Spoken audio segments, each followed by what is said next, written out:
കണ്ണൂർ മുൻ ADM നവീൻ ബാബുവിന്റെ മരണത്തിൽ മാനനഷ്ട കേസ് ഫയൽ ചെയ്ത കുടുംബം 65 ലക്ഷം രൂപ നഷ്ടപരിഹാരം ആവശ്യപ്പെട്ടാണ് പത്തനംതിട്ട സബ് കോടതിയെ സമീപിച്ചത്. PP ദിവ്യ കൈക്കൂലി ആരോപണം ഉന്നയിച്ച TV പ്രശാന്തൻ എന്നിവർക്കെതിരെയാണ് കേസ്. ശശിനാരായണൻ വിവരങ്ങളുമായി.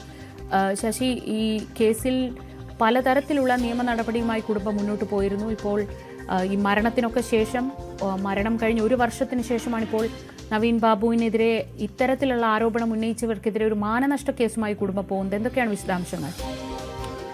ശ്രീജ, നവീൻ ബാബുവിന്റെ മരണവുമായി ബന്ധപ്പെട്ട് വലിയ രീതിയിലുള്ള നിയമ പോരാട്ടമാണ് കുടുംബം നടത്തുന്നത്. അതിലെല്ലാം പലപ്പോഴും കോടതി ഹർജി തള്ളുന്നൊരു സാഹചര്യമുണ്ടായി. പിന്നീട് പുനഃപരിശോധന ഹർജി സമർപ്പിക്കുകയും കുടുംബം ചെയ്തിട്ടുണ്ട്. പക്ഷേ ആരോപണ വിധേയരായ ഇതിൽ പ്രതി കൃത്യമായി ഒരു ഗൂഢാലോചന നടത്തിയിട്ടുണ്ടെന്നാണ് ഈ കുടുംബം പ്രധാനമായി നവീൻ ബാബുവിന്റെ ഭാര്യ മഞ്ജുഷയും ഒപ്പം സഹോദരനും ഉന്നയിക്കുന്നത്.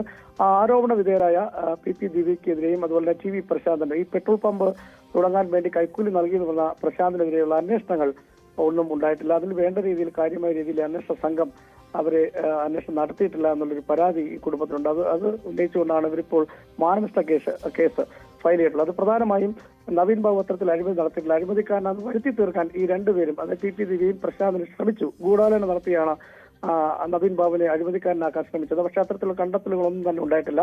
അതിനെതിരെയാണ് ഇപ്പോൾ കുടുംബം കോടതിയിൽ കേസ് ഫയൽ ചെയ്തത്. പത്തനംതിട്ട സബ് കോടതിയിലാണ് 65 ലക്ഷം രൂപ നഷ്ടപരിഹാരം ആവശ്യപ്പെട്ടാണ് കോടതിയിൽ കേസ് ഫയൽ ചെയ്തിട്ടുള്ളത്. പക്ഷേ ഈ കേസുമായി ബന്ധപ്പെട്ട് ഈ പണത്തെക്കാൾ ഉപരി ഇവർ രണ്ടുപേരെയും ഈ നിയമത്തിന് മുന്നിൽ കൊണ്ടുവരിക എന്നുള്ള ലക്ഷ്യമാണുള്ളത്. അതുകൊണ്ട് ഈ മാനനഷ്ട കേസുമായി ബന്ധപ്പെട്ട് അന്വേഷണത്തിലേക്ക് വരിക എന്നുള്ളതാണ് പ്രധാനമായും കുടുംബം ഉന്നയിക്കുന്നത്. അതിന്റെ അടിസ്ഥാനത്തിലാണ് കേസ് ഫയൽ ചെയ്തിട്ടുള്ളത്. എന്തായാലും രണ്ടുപേർക്കും എതിരെയാണ് കേസ് ഫയൽ ചെയ്തത്. പത്തനംതിട്ട സബ് കോടതിയിലാണ് ഈ കേസ് ഇപ്പം ഫയൽ ചെയ്തിട്ടുള്ളത്. എന്തായാലും അടുത്ത മാസം 15 ഹാജരാകാൻ വേണ്ടി ഇവർക്ക് സമൻസ് അയച്ചിട്ടുണ്ടെന്നാണ് അറിയാൻ കഴിയുന്നത്. എന്തായാലും കൃത്യമായി ഗൂഢാലോചന നടത്തിയവരെ ഇപ്പൊ അന്വേഷണത്തിന് മുന്നിൽ കൊണ്ടുവരിക എന്നുള്ള ലക്ഷ്യമാണ് ഇതിലുള്ളതെന്നാണ് കുടുംബം വ്യക്തമാക്കുന്നത്.